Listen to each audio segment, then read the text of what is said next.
Hello, welcome to Book Lust. I'm Nancy Pearl. My guest today at University Bookstore is Lizzie Skurnick, word maven, publisher, and YA essay writer. Lizzie, so nice to see you. Oh, so nice to see you too. So we have lots to talk about because you are a woman of many talents. Many hats. And many hats, yes, and talented at all of them. So we thank could you. say. So let's start. You have a brand new book out. Yes. From Workman called That Should Be a Word.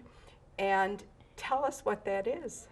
Well, it's a compendium of all of the words I wrote for a New York Times magazine column. But also it's a collection of something I've done my entire life, which is make up words, rhyme, pun. And somehow when I started doing this column, all of those things came together to make up a bunch of words. And actually, since people started asking me to make up words, they became sort of a commentary on culture today, because it was really words that, you know, people needed, like, you know, the feeling of hearing an old Barbra Streisand song. So that was sentimental. And, you know, being out of money completely. So that was bankst. And, you know, so, and also, I was pregnant when I wrote the book. No, actually, I was trying to get pregnant, then I was pregnant, then I had a baby all the time I was writing the column. So it's just filled with parenting words. And my favorite one is brattle, which is to talk too much about your children. And I love that word because I saw it from both sides, because I used to be so annoyed with my friends brattling, and then I just became the worst brattler possible. Now, have you ever had the experience of maybe walking behind somebody or overhearing someone using one of your words? No, never. Wouldn't that be exciting? It would be exciting. You know, the word people do seem to have taken to is fidgetal. Which is to constantly need to be checking your devices. And I think I think maybe the reason people don't say the words as much is that, you know, there's words like mansplaining, which is a very useful word, but is not really a word play word. You know, it doesn't play with sound, you know, and I think those were sniglets. Yes, the old sniglets, which are very useful. Right. But my words somehow, and I didn't know this when I started writing them, they just started coming out that way, would contain a lot of words. You know, my first word was smirch, and it was to look up someone online hoping for bad stuff, which I do every day. And and so for me that had, you know, search and besmirch. But then my friend's husband pointed out that it also had smear in it, like to smear someone. Right. And that has happened with almost all of the words. They'll have 3 or 4 words in there. And so I think that's why they're actually better for reading than for saying. You know, I mean, there's words like dramaneering, you know, which is to rule a situation by being, you know, dramatic and overwrought. That's a word people like to say, and it does sort of roll off the tongue. But there's no extra words in that. And, you know, I didn't even know if anyone noticed, but actually my old English teachers always read the column, and my father would come to me and he said, "Oh, Miss Poinsett, you know, she goes to your column first. She loves to see what words are in the words." And I was like, "Oh, good, like other people notice that. That's my thing." So that, I sort of feel like that's the thing my brain does with the words. And I don't think they would be as, well, they certainly wouldn't be as clever, but they wouldn't be as funny without that, you know, the several words that make up the one word that you come up with. Right. Well, yes, because like I do think something like mansplaining or manspreading, what's funny is the thing. Like, because, you know, I just took a picture. I live in Jersey City, so I'm on the subway on the path all the time, and there was just the worst manspreader I'd ever seen. He was drunk and sleeping, this young frat boy, and he was just like this in the seat. But so that's the funny thing. You know, but the word manspreading doesn't necessarily mean anything to anyone. Well, actually, I would have known what it was 10 years ago, but most people would not have. Well, what comes to you first? The word, the need for the word, or? Both. Usually, like, what'll sometimes happen is someone will ask for a word. And, you know, like my friend Rob, he was one of the first people to ask for a word. And he's a big cook. And so he asked for a meal that you spend hours and hours cooking, that everyone eats up in 1 second. And and so I thought of Stressipy, which is not exactly the same thing. And so sometimes it'll be, and I still haven't been able to think of his word. Yeah. So what will happen when I do that is I'll start thinking, you know, food, timer, you know, like I'll start consciously thinking of things. And I'll sometimes even look in a thesaurus. But that's kind of just to juice my brain up. And then the word that comes, you know, like I was trying endlessly to think of spitz, which is the word for wiping your kid's face with your own spit. As half of my family are Jewish immigrants, so that was a real problem in our family. And that took me weeks and weeks, you know, because I was thinking, you know, spit, wipe, blah, blah, blah, you know, wipes. And I was visiting my friend in Russia, and I would ask her and her friends, and they would be like, no, that's not right. And then finally on the plane home, Spitz came to me. And we actually had been in a Schwitz, and I wonder if that's like because I was in Russia. But, you know, so I do like, I feel like it's more honest. Like I like it that they appear that way. I don't know if I could do it. I've never been able to do it consciously. Yeah. And I was a poet also for a long time, and I published a book of poetry, and it's all rhyming poetry. And I was never able to do that consciously either. And I think in general. Oh, that's interesting. It just came to you as a rhyme. It does. And you know, I've always rhymed ever since I used to hand in my book reports in rhyming verse, and I couldn't help it. You know, rhymes and couplets would come to me. Luckily, the words have taken that away a little bit. They've moved into that. But you know, there's actually a medical condition, you know, for being unable to stop rhyming, you know, and you know, it's also a kind of mania. And I think I and most rhyming poets and most rappers just have a little touch of it.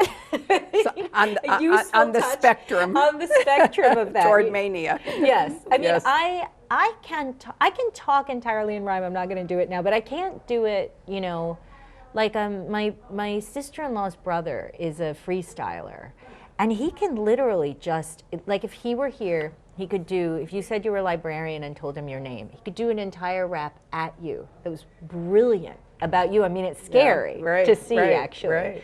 And so it's a knack, I think. I mean, you could not do it consciously because it would just take too long.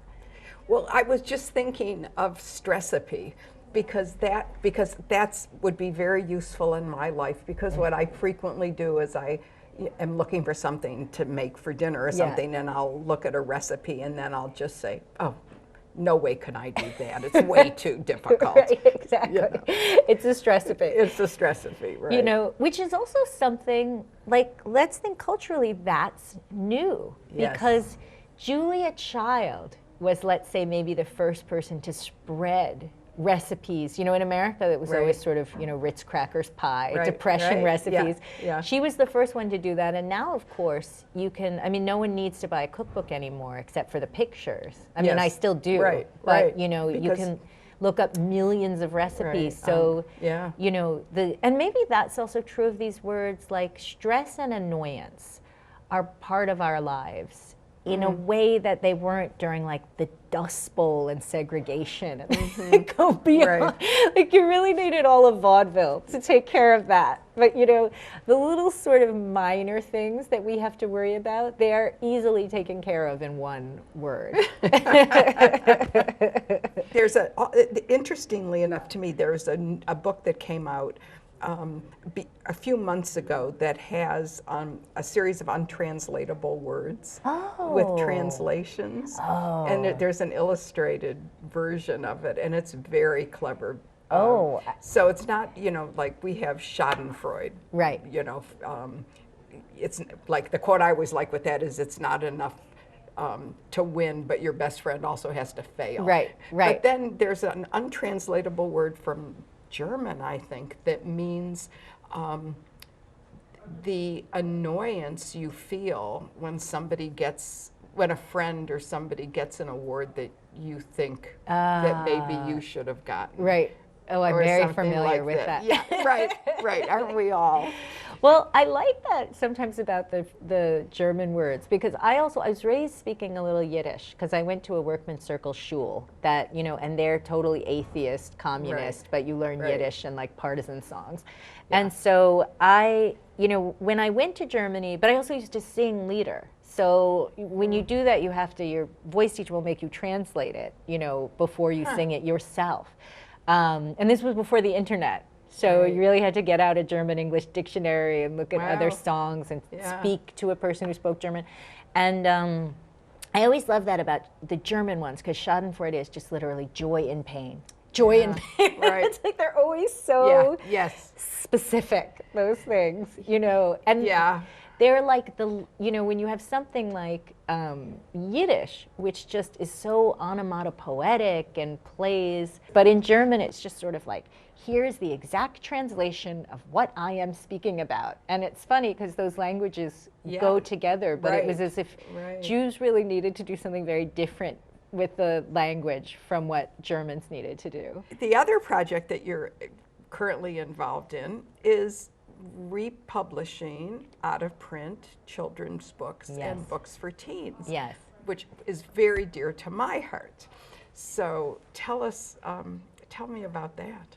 Well, that project really started with a column I wrote for the website Jezebel, which was called Fine Lines, which was about, around the time I turned 35, I feel like the entire generation of women my age, let's say from 25 to 45, we suddenly realized how important those books had been to us.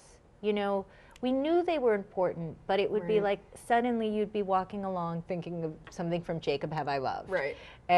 Or you'd be thinking of, how you knew that the fourth dimension was time. Yeah. Or, and anybody listening to me could get, these references. And so I think the combination of that and the internet made it possible for me to write a column that actually reached that entire generation. And then my friend Laura Lippman wrote some, who's a little bit older than I am, wrote some like well, not Beanie Todd. See, this is how I rhyme constantly. Yeah. Beanie Malone. Laura Lippman read the Beanie Malone Yes. books? Oh, she read them. I love the Beanie Malone books. She loved them. She has, I'm trying to think if she has those originals. If you go to her house, she has a lot of the originals. I can't remember if she has those. Well, but a publishing company called Image Cascade. Yes. And I ordered the whole 14 of them. Yes. People are always asking me to do those, and I'm always like, Image Cascade does them, and I wish we could somehow work together, but I also think they do a great job. And I order their books all the time. But my impression with them is that they've just photographed, yes, and you've designed new covers, yes, and really updated them in that sense. Yes, I have a wonderful designer, Eric Gordon, and he was. Can I show the book? Oh yeah. Yeah. So he was able. These are reprints of the All of a Kind Family series, which are as we all know, a series of books about girls growing up on the Lower East Side at the turn of the century. The turn of the 20th century. The turn of, yes, we should say. Oh my God. The turn of the 20th century. And what I love about his designs is he was really able to signal that they were reprints. He was able to signal that they were from a different period, from middle grade reprints, teen reprints, but also that we were taking them seriously, and also that they had been library books. He was able to work in so many references, but without making it look like he was just throwing stuff at the wall to see what stuck. And I think those were actually a very important part of the reissues, because the reason for the reissues was really, I think these books are part of a canon. Everything from these books to Norma Klein, to Lois Duncan, to less well-known writers like Brenda Wilkinson. And I just felt like it's crazy that these books, It's amazing that they went out of print at all, to me. Yes. Because I think they're just perfect books for families. Right. They're great read-alouds. Yes. Everybody who reads them identifies with one of the daughters. Yes. Who did you identify with? can I tell you something weird? And this might just be because I just became a mother. I sort of identified with Mama, you know, and to that end, Ella. Yeah. And I'm such a good girl. I was the not Henny. If I had been, I was like Henny's friend who would have been like, Henny, what are you doing? You can't take that dress out of the tea. Exactly. Take the dress out of the tea. It's not going to work. Because I always thought I was Sarah. Yeah, I was about to say Sarah is also the reader. Right. And although Sarah's so serious, you know, I was such a Sarah also, but I think she often describes Sarah, you know, as soberly, in the same way that in Little House on the Prairie, they're describing the girls as doing something soberly. And I was always like, I'm like Sarah, but I'm not serious that way. Well, there's so many books that would be so wonderful for you to bring back in print. Yes. No, I know. If I could, I would bring back 700 books. Yeah. I mean, IG Publishing, which is our mothership, you know, I don't know that they're going to fund us through all of that, but I'm trying right now to bring back the Great Brain books. Half of those are out of print, you know. Yep. And so we've really moved towards, you know, these fundamental children's series that like half of them will go out of print, you know. Yeah. And I don't think it's a coincidence maybe that, you know, you have something like Little House stays in print, or The Dancing Shoes, you know, all of those. Right. But these are both, you know, this is a series about Jewish kids, and The Great Brain, which is one of the funniest series ever written, is about a Mormon family. Right. And a Catholic family in Utah. In Mormon, Utah, right, sorry. And so I think that also, the ones that are more religious, you know, and also Madeleine L'Engle's books, as we all know, are very religious. Right. You know, they're really, you know, discussions about God. A lot of Judy Blume's books are.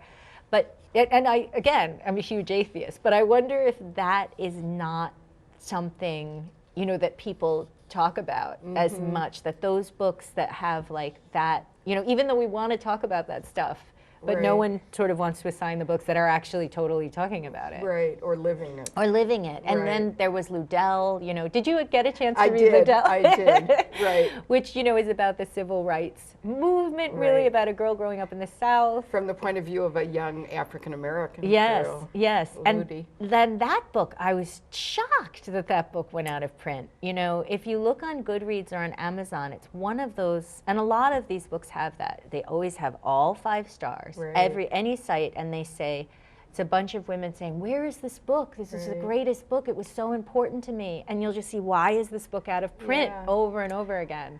There's, you know, I think I emailed you this, but the author that I would love to see back in print, and there's no social significance to her books at all. They were just wonderful teen novels, is Betty Cavanna.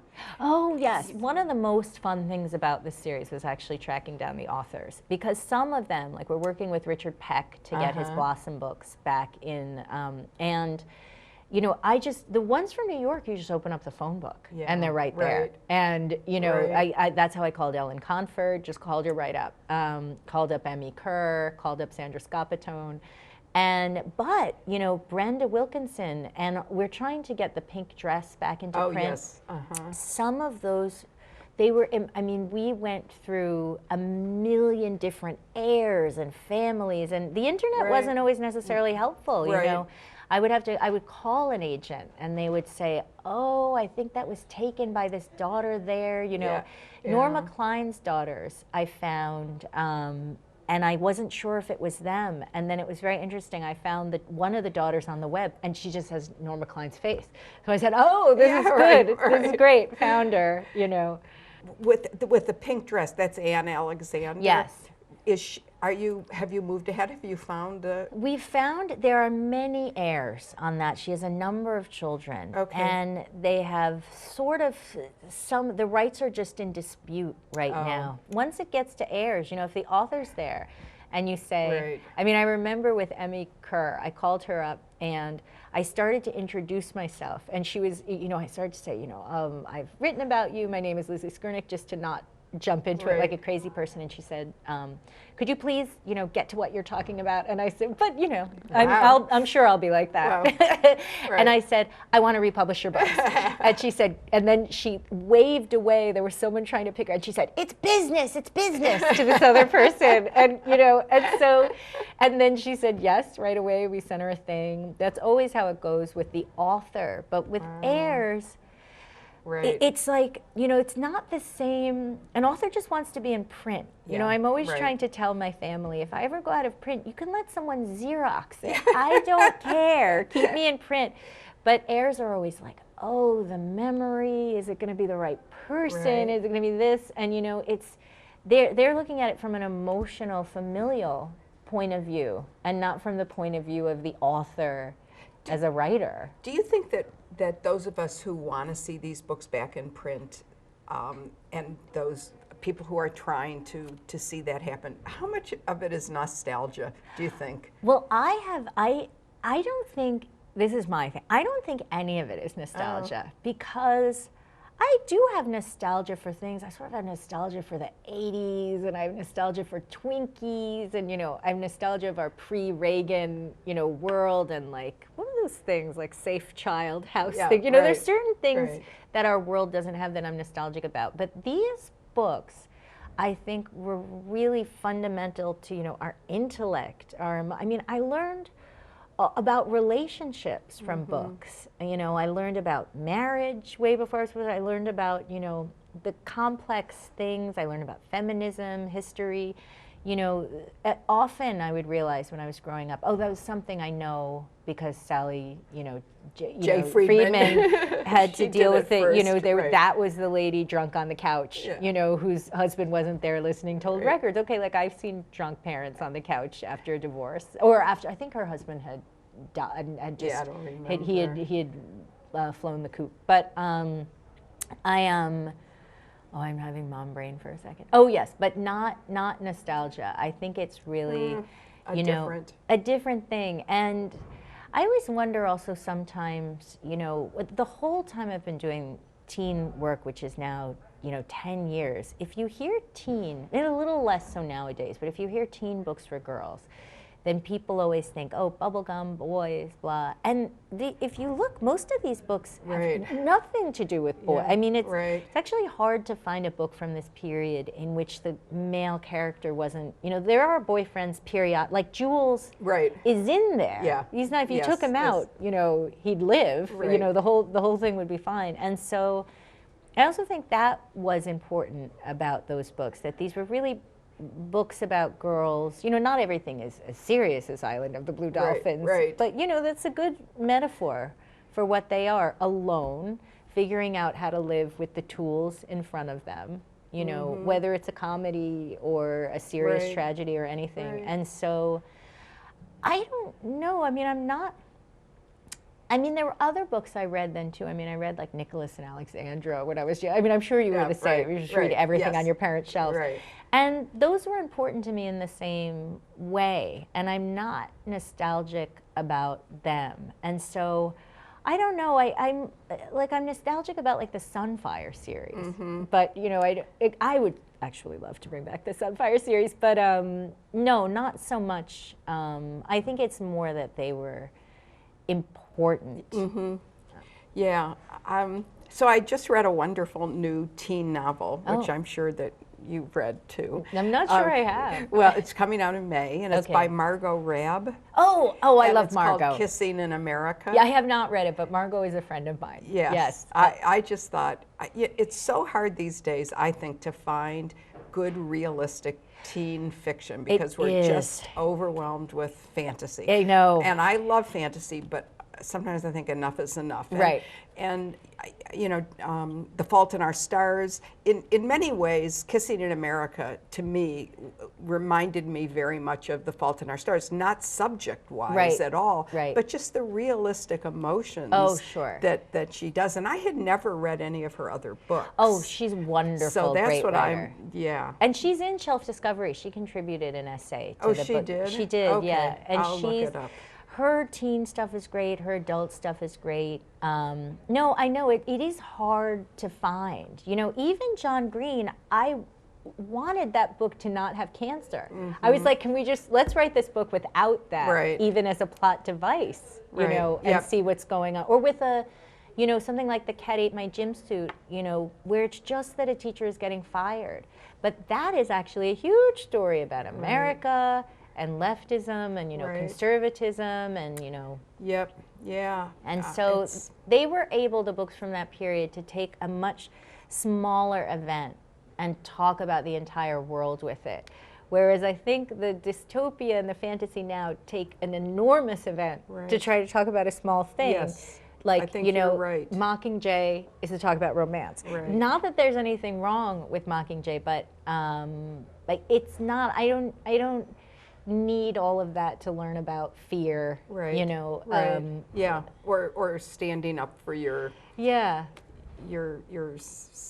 society, your friends. And I think that's the reason why those books really work better as movies. Something like Game of Thrones, they're fantasies, so they deserve to be fleshed out, whereas something like from the Mixed Up Files of Mrs. Basil E. Frankweiler, that's a museum, that's the automat, that's the fountain, that's, this rich, I think the house is in Westchester, it's a train, there are all these small places that, become so huge. I mean, what kid didn't want to go to the automat forever?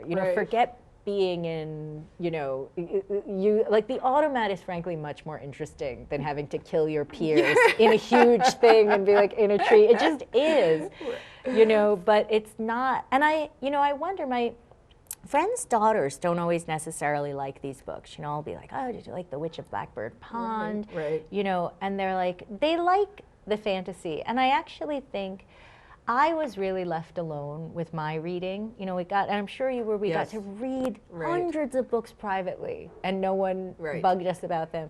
And they just have a different experience. They read with their parents, and I think that's fair too. I'm glad I had my experience, but.